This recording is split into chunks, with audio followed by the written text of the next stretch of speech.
Welcome back to Jump Dodge This Shoot. is Jump Dodge Shoot. Sorry, I took that away from you. Yeah, he totally did. I'm the one who's like the gamer host, and he took it away from me because he's a selfish jerk. I'm sorry, I am a selfish jerk, guys. Anyway, today we're gonna play some Transformers: Fall of Cybertron, the real Transformers, not that Michael Bay piece of crap that we all know and hate. Yes, I said it. For those of you out there who enjoy those movies, you're wrong. I would say the only part of that movie that's enjoyable are the explosions. And the first one wasn't super bad. The first one wasn't passable. The first one was like okay. It was like but you felt happy. You felt like there was a bright future ahead of you. Mm-hmm. And then the second one came out and, proved you wrong. Exactly. So what this is like, that's the arc. Oh, Optimus is talking. Leaving our home is the hardest decision Sexy I've ever had voice. to make. It has been Right. a long, painful war with the Decepticons. Long, painful war. Lies beyond that portal is our best and last hope, my friend. Well, all right then. So this is the them abandoning Cybertron, and it's like a reimagining, a dark reimagining of the original Prime series. Not the new Prime, but like Prime is in the original from the 70s. Yeah, I should probably give those a watch again. I tried the first 3 episodes, and they were so pathetically bad. I couldn't do it, man. Were they that bad? They were full of 70s or 60s or whatever cheese, just all the cheese.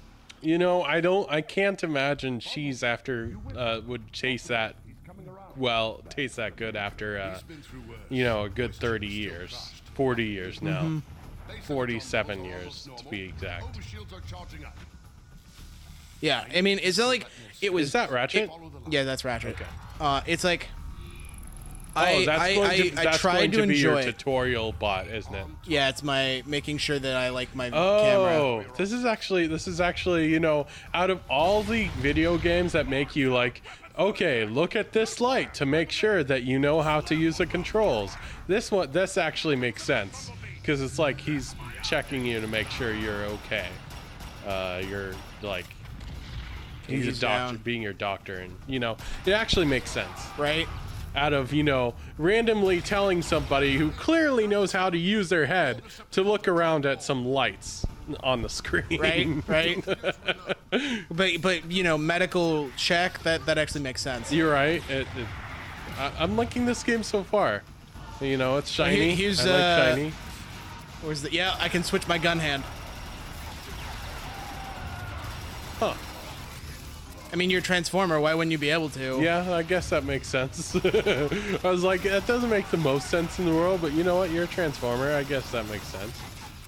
But then again, that's just, that's just a thing that you can do in most third-person shooters.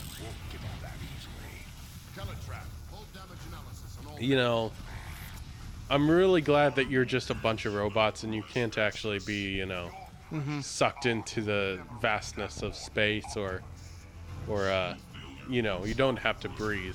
I was like, for a moment there, I was thinking, wouldn't you be suffocating right now? And then I'm like, no, you're robots.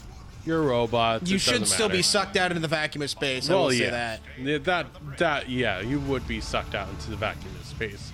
Unless, of course, you have like some kind of magnets on your boots, which would make sense because you're Transformers. They just leave you behind. He said cover the bridge. Oh, okay. They're leaving Bumblebee to cover the bridge. Well, there's those guys. But I'm like the best warrior. Right. I get. Yeah, that makes sense. But I don't know. Was Bumblebee a badass? I don't remember him being a badass. Kind of. Like he was he was a great warrior. He did die horribly. Like that guy just did? Yeah, pretty much. Okay. I mean, he doesn't die in this game, but like in the original series, he Yeah. literally only ever existed in the very first series.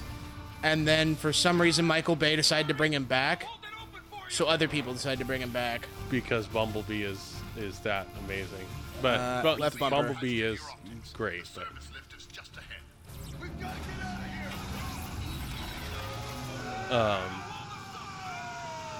See, now you're getting sucked into the vacuum of space. Yep. You know, cause logic. Because logic and science and stuff. It makes sense for the plot right now. Yes. It pushes the plot forward. That's it. That's it. Yep. As long as science, it doesn't exist unless it pushes the plot forward. Pretty much. Yeah. Oops, I dashed instead of inserting the device. Sam. Plug the thing into the thing, make the thing glow.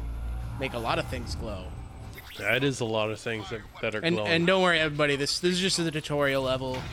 Like, you gotta go through it, but at the same time, like, this is really good for me. I haven't played this game in a very long time. Yeah, I can tell you're making like some controller mistakes. I used to actually be pretty legit at this. Yeah.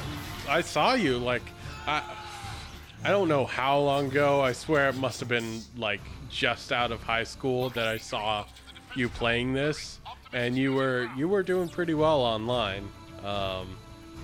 It looked like a lot of fun. It can be, but like all PvPs, I mean, it's really like the matchmaking system can be really unbalanced at times.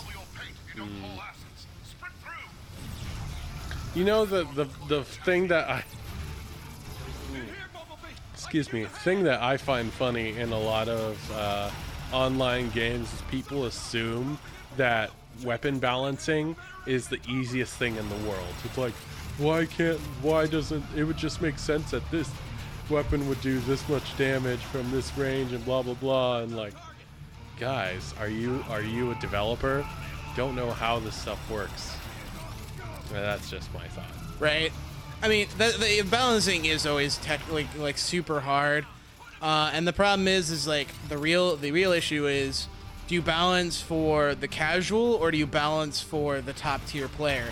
Right. It's like a lot of things that a lot of people struggle with is getting it right so that it's balanced for everyone. Right. And there are very few games that do that effectively. Mm-hmm. No, yeah, I would say that's absolutely true. And, you know, I'm not even sure if there's games that really balance well at all between casuals and the hardcore. I mean, it's usually one or the other. There's certain games that it's like they cater the gameplay caters towards can cater to both sides, you know, the casual and the hardcore. Right. One of the examples I'm thinking of is Overwatch. Overwatch is, I don't know what it is about that game, but it is super easy to be casual, and I can tell that it can cater towards hardcore players as well. I don't know what it is about that game. It's a little bit easier with first and third person shooters to balance to that to a certain degree, and Blizzard has always made it like their priority to. I have been. Oh. What's he telling you? Oh, boosting. To go even faster. Yeah. Okay. Yep, you can jump in car form, everybody. Yep, that's because that makes all the sense in the world. Yep. Did you just hit an invisible wall? No, I hit that guy's foot. Oh, okay. That wasn't very nice. Yeah. Anyway, Blizzard does a very good job at trying to balance it out with the way they do their matchmaking system. But I mean, everybody does like ranking systems, but you can clearly tell that sometimes there are ranking systems that just aren't balanced at all. Oh yeah. Like even when they have them, like you remember, it's just not like it's like you remember the balancing and when StarCraft 2 first came out. Or not the balancing, just the matchmaking system. Yeah, when it first came out, it was pretty atrocious. That was atrocious. I was getting matched with people who were in gold. Like this is a continual pattern, a continual cycle. Where I would get matched with somebody who was very, very much under my skill level, and it would just bump me up way into like the gold. Yeah. And then I would get match made with somebody way in the top tiers of gold. I'd get knocked way back down to bronze again. And then it would just continue over and over and over, where like almost to a point where I was like, okay, I can depend on winning every other match, because it was just that continual pattern of being knocked up, then being knocked back down, knocked up, and then knocked back down. I found a little bit more balance when I was playing through my tier, through season 1 and 2. Yeah. But I haven't really played in a while since. The worst matchmaking experience I've ever had was League of Legends. Like, don't get me wrong, I love that game, but like in casual games, you know, whatever. But ranked, almost every time, I found myself to be a high silver, low gold player back when I was, you know, really playing that game heavily. Right. But I was consistently stuck in bronze because I'd look at my teammates. I'd have bronze 4 and 5 teammates and be going up against silver and golds. Really? Yes. Okay. And a lot of people claim that, but I checked it, and it was semi-consistent for me. Now, there would be some times where my bronze teammates weren't bronze either, but there were a lot of times where, yeah, they were totally bronze, and either I'd have to carry or I'd just give up. You just have to leave the match. Oh, no, I wouldn't stop tryharding. I'd just, you know, whatever happened, happened. Oh, okay. And, oh, right, that gun has a lock-on. Oh. Things you forget when, you know, you don't play this game in years. Yeah, that's a big, huge gun. It's my heavy cannon. That is the BFG of Transformers. Oh, not even close. Not even I'll get okay. some guns later that are just massive. Okay. As far as how much output they have. Okay. Thank goodness for Bumblebee being tiny. He is one of the smaller Transformers, yes. My scanners say Optimus should be right on top of Bum, bum. Oh. Yep, definitely on top of me. Right on top of you. That does not look comfortable. Or it looks kind of painful. You're literally, oh goodness. Is that Megatron? Mm-hmm. Okay. Others will rise to defeat you. I do not like this. No, Bumblebee! Isn't that usually how it goes, where Bumblebee sacrifices himself? Not in the original series. Okay. And it's not defined whether or not he's dead right there. It's just he definitely did take a good shot to the chest. Yeah. That expression on his face, I'm not sure if it was completely representative of the moment. And that was the first chapter right there. Oh. That was a pretty short chapter. Yeah. But it was the intro. Yeah, that's true. No longer sustain us. Eons of civil war have caused the greatest of casualties. Eons of civil Very war. core has shut down, Eons. halting its production Dang of it. life-giving energon. I need to remember to silence my... Can we all just agree that, like, Life among the stars. Optimus has one of the best voice actors out there? Right. The Autobots. He's We just... do not know Oh, how many of our brothers sounds escaped so Megatron's amazing. blood. And like, that is one thing I like about the movies, is that his voice, I just love listening to Optimus talk. Oh yeah, it does this whole thing where it goes back. And yes, that's original Ironhide. He looked like that, not the movie version. Don't get me wrong. I didn't think the movie version was bad. This is really going back and showing you what they looked like in the very first iterations of them.